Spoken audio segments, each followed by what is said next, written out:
വീട്ടുവേലക്കാരിയെ ബലാത്സംഗം ചെയ്ത കേസിൽ വയോധികനെ കണ്ണനല്ലൂർ പോലീസ് അറസ്റ്റ് ചെയ്തു.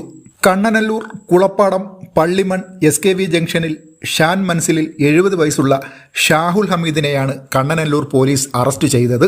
ഈ കേസിനാസ്പദമായ സംഭവത്തെക്കുറിച്ച് പോലീസ് പറയുന്നത് ഇങ്ങനെയാണ്. പീഡനത്തിനിരയായ സ്ത്രീ തമിഴ്നാട് സ്വദേശിനിയാണ്. കഴിഞ്ഞ 5 വർഷക്കാലമായി കൊട്ടിയം മൈലാപ്പൂരിൽ വിവാഹം കഴിച്ച് താമസിച്ചു വരുന്നു. 8 മാസങ്ങൾക്ക് മുമ്പാണ് പ്രതിയുടെ വീട്ടിൽ പീഡനത്തിനിരയായ സ്ത്രീ വീട്ടുജോലിക്കായി എത്തുന്നത്. വീട്ടിൽ ആളില്ലായിരുന്ന സമയത്ത് പ്രതി ഇരയോട് പറഞ്ഞു, നിന്റെ നഗ്ന ദൃശ്യങ്ങളെല്ലാം എൻ്റെ കൈവശമുണ്ടെന്നും നീ ശുചിമുറിയിൽ പോകുമ്പോഴെല്ലാം മൊബൈലിൽ ഞാൻ വീഡിയോ എടുത്തു വച്ചിട്ടുണ്ട്, അത് സാമൂഹ്യ മാധ്യമങ്ങളിലൂടെ പ്രചരിപ്പിക്കുമെന്നും ഭീഷണിപ്പെടുത്തിയാണ് വേലക്കാരിയെ ഇയാൾ പീഡിപ്പിച്ചത്. സംഭവത്തിന് ശേഷം വീട്ടിലെത്തിയ ഇര ശാരീരിക അസ്വസ്ഥത ഉണ്ടായതിനെ തുടർന്ന് സമീപത്തുള്ള ആശുപത്രിയിൽ ചികിത്സ തേടുകയായിരുന്നു. പിറ്റേ ദിവസം ജോലിക്ക് പോകാതെ വന്നപ്പോൾ ഭർത്താവ് കാര്യമന്വേഷിച്ചപ്പോഴാണ് പീഡന വിവരം പുറത്തറിയുന്നത്. തുടർന്ന് കണ്ണനല്ലൂർ പോലീസിൽ പരാതി നൽകുകയായിരുന്നു.